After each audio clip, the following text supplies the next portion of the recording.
नमस्कार दोस्तों, मैं राजकुमार मौर्य प्रखर इंडिया यूट्यूब मंच पे आपका स्वागत है। इस वीडियो में बात करने जा रहे हैं लोकसभा सीट फूलपुर। फूलपुर का राजनीतिक समीकरण क्या कहता है, जातीय समीकरण क्या कहता है, सामाजिक समीकरण क्या कहता है, और फूलपुर लोकसभा सीट के बारे में बहुत सारी चीजें आपको बताने जा रहे हैं। जैसे जैसे 2024 का लोकसभा चुनाव नजदीक आ रहा है, तमाम पार्टियों ने अपनी कमर कस ली है। वहीं पर भारतीय जनता पार्टी जहां पर पूरे देश में राम मंदिर के मुद्दे को लेकर घूम रही है, वहीं पर विपक्ष के पास बहुत सारे मुद्दे हैं, महंगाई के, बेरोजगारी के, उनको लेकर चुनावी मैदान में उतर चुकी है। ऐसा कहा जा रहा है नीतीश कुमार लोकसभा सीट, संसदीय सीट फूलपुर से लोकसभा चुनाव लड़ सकते हैं। जैसे नरेंद्र मोदी एक बार गुजरात से, जब गुजरात के मुख्यमंत्री थे 2014 में गुजरात के बड़ोदरा सीट से चुनाव लड़े थे, उसके बाद वाराणसी सीट पर चुनाव लड़े। वही फार्मूला लेकर के नीतीश कुमार आ रहे हैं। नीतीश कुमार पिछड़ों के, महादलितों के, दलितों के, मुसलमानों के बहुत बड़े नेता माने जाते हैं, जिनकी लोकप्रियता ऐसी है कि 18 साल से मुख्यमंत्री बने हुए हैं बिहार के, लेकिन इनकी पूर्ण बहुमत की सरकार कभी नहीं आती है, और जब कब पलटी मार जाए इनका कोई भरोसा नहीं है। ऐसा कहा जाता है, ऐसा आपने देखा भी होगा। लेकिन तथाकथित कुछ अंधभक्त ये भी कहते हैं कि नीतीश कुमार अगर फूलपुर से लड़ेंगे या कोई अन्य प्रत्याशी विपक्ष का कहीं किसी भी लोकसभा सीट से लड़ेगा तो उसकी जमानत जब्त हो जाएगी। ये चीज मुझे बहुत बुरी लगती है। ना तो मैं कभी भी किसी को कहता हूं कि इसकी जमानत जब्त हो जाएगी, उसकी जमानत जब्त हो जाएगी। सबसे पहले जमानत जब्त होने का मतलब क्या होता है? कुल पड़े वोट का 1/6% से कम, मतलब कि जितना भी वोट पड़ा हुआ है, कहीं मान लीजिए किसी भी लोकसभा सीट पर थोड़ी देर के लिए मान लीजिए, या विधानसभा सीट पर या प्रधानी के चुनाव में अगर कहीं पर 60,000 वोट पड़ा है, वैसे लोकसभा सीट में 60,000 वोट नहीं पड़ता, विधानसभा में लाखों की संख्या में, कई लाख में पड़ता है।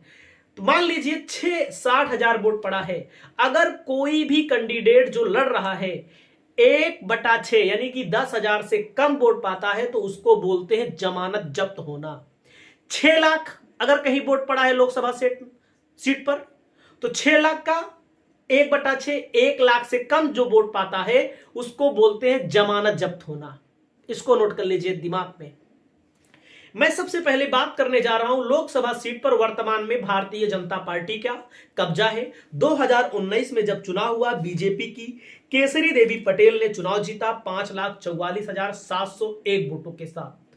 56% वोट मिलते हैं, क्योंकि उस समय मुद्दा बहुत तेजी के साथ गर्म था। पाकिस्तान का बालाकोट एयर स्ट्राइक और पुलवामा हमले के नाम पे भारतीय जनता पार्टी की ओर से वोट मांगे जा रहे थे। एक सिर के बदले 10 सिर लाने का वादा किया जा रहा था। उसके बाद समाजवादी पार्टी ने पंडरी यादव जी को चुनाव लड़ाया। 3,72,733 वोट पाते हैं, 41% वोट इनको मिलता है। और उसके बाद पंकज पटेल चुनाव लड़ते हैं, 32,761 कांग्रेस से चुनाव लड़ते हैं, 3.5% वोट प्राप्त होता है। भारतीय जनता पार्टी की प्रचंड बहुमत के साथ सरकार बनती है 2019 में।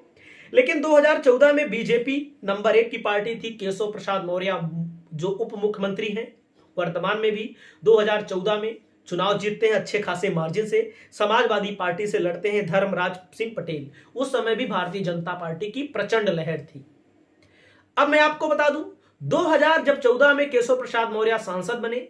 सांसद बनने के बाद 2017 में विधानसभा का चुनाव हुआ उत्तर प्रदेश में। ऐसा कहा गया, पिछड़ों में मैसेज भेजा गया कि केशव प्रसाद मौर्य मुख्यमंत्री बनेंगे। लेकिन जब चुनाव भारतीय जनता पार्टी जीत जाती है तो अपने किए हुए वादे भूल जाती है। इसको सबको पता है, जग जाहिर है। जैसे आज के समय में राम मंदिर के ऊपर वोट मांगा जा रहा है, लेकिन जब चुनाव 2014 में सरकार लेकर आए थे तो 2 करोड़ रोजगार के नाम पे आए थे, भ्रष्टाचार मिटाने के नाम पे आए थे, बुलेट ट्रेन, स्मार्ट सिटी, तमाम ऐसी चीजें लाने के नाम पे आए थे, जिससे ऐसा लग रहा था कि कांग्रेस 70 सालों में कुछ नहीं किया और भारतीय जनता पार्टी का 10 साल बीत गया, कुछ जनाई नहीं दिया। जब चुनाव आता है किसी ना किसी भावुक मुद्दे पर वोट मांगा जाता है। लेकिन मैं आपको बताना चाहता हूं सबसे पहले फूलपुर लोकसभा सीट का हाल। फूलपुर लोकसभा सीट पर 4 बार प्रधानमंत्री बन चुके हैं। ध्यान दीजिएगा, 3 बार पंडित जवाहरलाल नेहरू फूलपुर लोकसभा सीट से प्रधानमंत्री बने, 3 बार, और 1 बार विश्वनाथ प्रताप सिंह भी यहां से प्रधानमंत्री बने।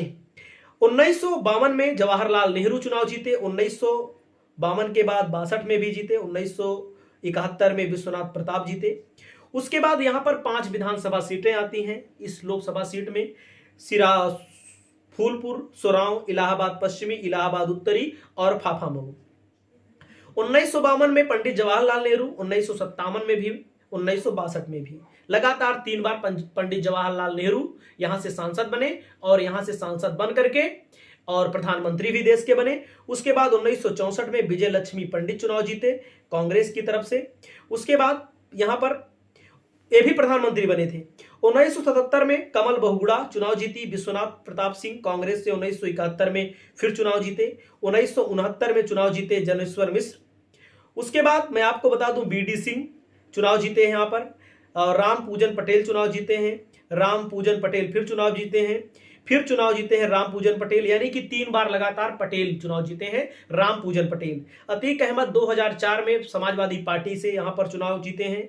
1999 में धर्मराज पटेल चुनाव जीते हैं। 1998 में जंग बहादुर सिंह पटेल चुनाव जीते हैं। 1996 में जंग बहादुर सिंह चुनाव जीते हैं। 2009 में कपिल मुनि करवरिया ने जीता है, बहुजन समाज पार्टी ने थे। केशव प्रसाद मौर्य 2014 में, 2019 में मैंने आपको बताया केसरी देवी। ज्यादातर इस लोकसभा सीट पर पटेल बिरादरी का वर्चस्व रहा है, लोकसभा सीट निकालने में कामयाब रहा है। उसके बाद मैं आपको बताता हूं यहां पर जातीय समीकरण क्या कहता है। जातीय समीकरण को समझना बहुत ही ज्यादा जरूरी है। जातीय समीकरण जो कहता है यहां पर सबसे ज्यादा अगर कोई बिरादरी है तो पटेल कुर्मी, जिसकी संख्या अनुमानित 2.5 लाख से अधिक बताई जाती है, अनुमानित। उसके बाद मौर्य कुशवाहा 2 लाख है, 1.5 से 2 लाख के बीच में यादव हैं। मुस्लिम है लगभग 2 से 2.5 लाख।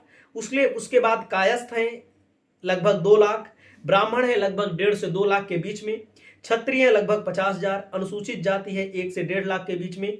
अन्य जातियां भी यहां पर विराजमान है अच्छा खासा। अगर 2024 में नीतीश कुमार चुनाव लड़ते हैं तो क्या होगा? नीतीश कुमार जब चुनाव लड़ेंगे तो नीतीश कुमार बड़े नेता हैं। सरदार वल्लभ भाई पटेल को लेकर के पटेलों में, कुर्मी समाज में एक आस्था है। ऐसा कहते हैं कि कुर्मी समाज नाराज कांग्रेस से इसलिए हुआ कि सरदार वल्लभ भाई पटेल को प्रधानमंत्री नहीं बनाया गया। उसके बाद कोई भी कुर्मी नेता प्रधानमंत्री नहीं बन पाया। लेकिन मैं आपको बता दूं, प्रधानमंत्री की बात छोड़ दीजिए, जब कोई भी कुर्मी समाज का व्यक्ति या किसी भी समाज का हो, मौर्य समाज का हो, खुद चुनाव लड़ता है तो लोग पार्टी से ऊपर हट करके वोट देते हैं। जैसे मैं अपने प्रतापगढ़ लोकसभा सीट की मैं बात करूं तो प्रतापगढ़ में चाहे जिस पार्टी ने पटेल समुदाय के किसी भी व्यक्ति को टिकट दिया, पटेलों के अलावा अन्य बिरादरियों ने भी पटेल को ही चुना। प्रतापगढ़ जैसी लोकसभा सीट पर 3 पटेल विधायक हैं, जिसमें से 1 अपना दल और 2 समाजवादी पार्टी से। और उसके अलावा पटेल के इर्द गिर्द चाहे प्रतापगढ़ की सीट हो, चाहे फूलपुर की सीट हो, चाहे वाराणसी की सीट हो, ऐसी तमाम सीटें मैं आपको बता सकता हूं जो हमारी जानकारी में अभी है। और भी सीटें हैं जहां पटेल का बहुत बड़ा वर्चस्व है, लेकिन पटेल की जो संख्या है बहुत बड़ी है हमारे यहां। यानी कि प्रतापगढ़ से लेकर के सोरांव, प्रतापगढ़, उत्तर प्रदेश में बहुत सारी ऐसी सीटें हैं जहां पर पटेल का वर्चस्व है। अगर नीतीश कुमार चुनाव लड़ते हैं तो कुर्मी बिरादरी वोट दे देगा, यादव बिरादरी परंपरागत वोट देता ही है समाजवादी पार्टी को, मुस्लिम बिरादरी भी देता है, कांग्रेस समाजवादी पार्टी का गठबंधन रहेगा। तो उसके अलावा छोटी छोटी और जातियां हैं जो पढ़े लिखे युवा हैं, चाहे मौर्य बिरादरी में हो, भले लोग कहते हो पूरा मौर्य भाजपा को वोट देता है, ऐसा कुछ नहीं है, देते हैं अधिकतर लोग। लेकिन बहुत सारे लोगों को पता चल चुका है कि अगर हम ऐसे ही बीजेपी को वोट देते रहे तो बहुत भारी नुकसान हो जाएगा हमारे बच्चों का, हमारे आल औलादों का, क्योंकि बीजेपी ने किसी भी मुद्दे को उभरने नहीं दिया, केवल धार्मिक मुद्दे को ही उभरने दिया। इस वीडियो से आपकी क्या राय है, आप अपनी राय प्रकट कर सकते हैं। नमस्कार, जय हिंद, जय भारत।